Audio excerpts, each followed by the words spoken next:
Mother Hulda by the Brothers Grimm. A widow had 2 daughters. One was pretty and industrious, the other was lazy.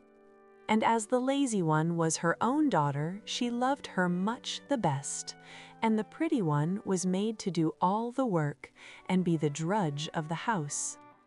Every day the poor girl had to sit by a well on the high road and spin until her fingers bled. Now it happened once that as the spindle was bloody, she dipped it into the well to wash it, but it slipped out of her hand and fell in. Then she began to cry and ran to her stepmother and told her of her misfortune. And her stepmother scolded her without mercy and said in her rage, "As you have let the spindle fall in, you must go and fetch it out again." Then the girl went back again to the well, not knowing what to do, and in the despair of her heart she jumped down into the well the same way the spindle had gone. After that she knew nothing, and when she came to herself, she was in a beautiful meadow, and the sun was shining on the flowers that grew round her. And she walked on through the meadow until she came to a baker's oven that was full of bread. And the bread called out to her, "Oh, take me out, or I shall burn. I am baked enough already." Then she drew near, and with the baker's peel she took out all the loaves, one after the other. And she went farther on till she came to a tree weighed down with apples, and it called out to her, "Oh, shake me, we apples are all of us ripe." Then she shook the tree until the apples fell like rain, and she shook until there were no more to fall. And when she had gathered them together in a heap, she went on farther.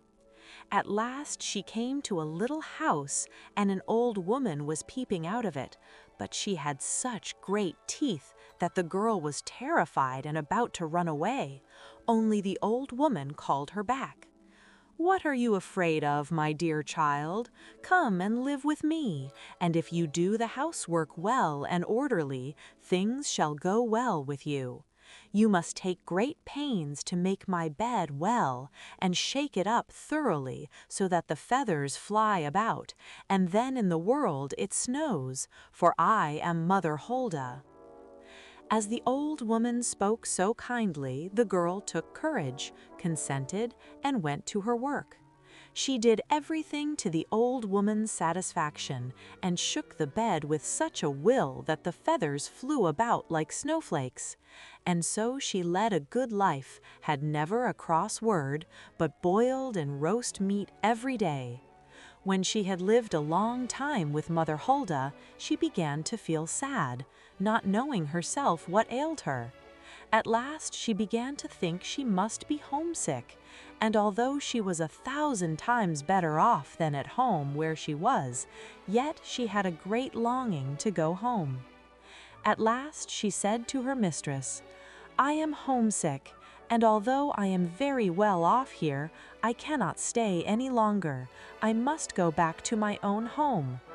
Mother Hulda answered, "It pleases me well that you should wish to go home, and as you have served me faithfully, I will undertake to send you there." She took her by the hand and led her to a large door standing open, and as she was passing through it, there fell upon her a heavy shower of gold, and the gold hung all about her, so that she was covered in it. "All this is yours because you have been so industrious," said Mother Hulda, and besides that, she returned to her spindle, the very same one that she had dropped in the well. And then the door was shut again, and the girl found herself back again in the world, not far from her mother's house. And as she passed through the yard, the cock stood on the top of the well and cried, "Cock-a-doodle-doo! Our golden girl has come home too!" Then she went in to her mother, and as she had returned covered with gold, she was well received.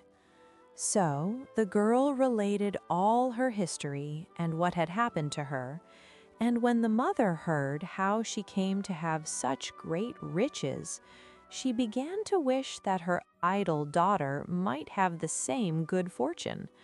So she sent her to sit by the well and spin, and in order to make her spindle bloody, she put her hand into the thorn hedge.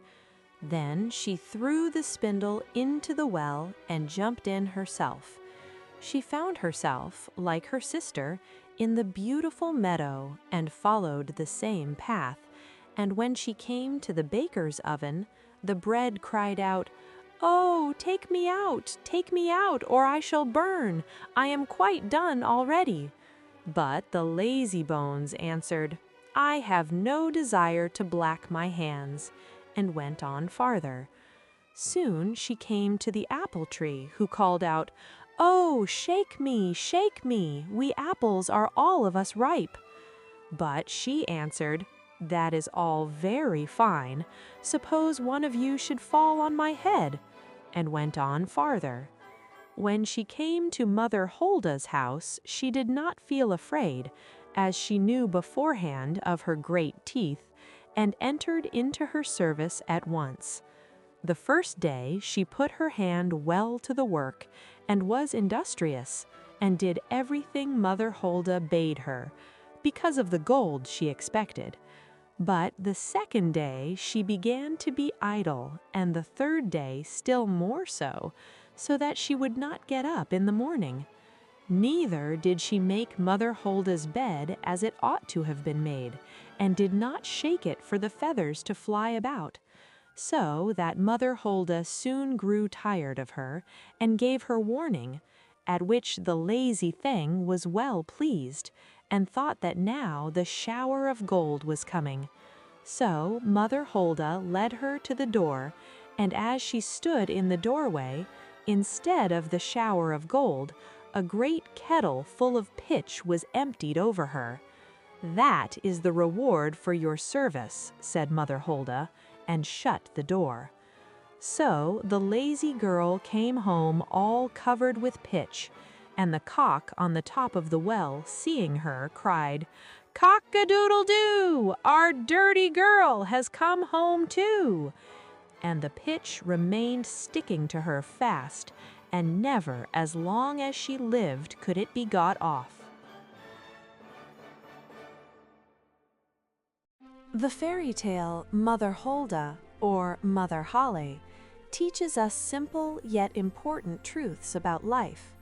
It shows that a person's fate largely depends on their character and their attitude toward work.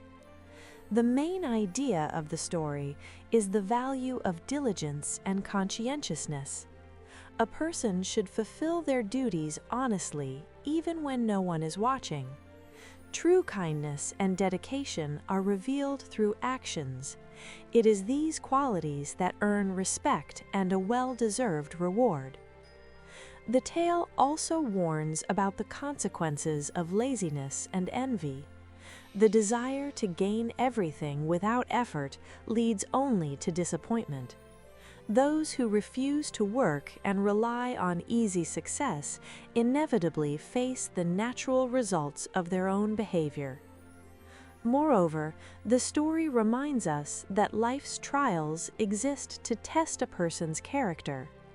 In difficult situations, one's true qualities, patience, responsibility, and integrity come to light. Thus, Mother Hulda is not merely a magical story, but a moral lesson about justice.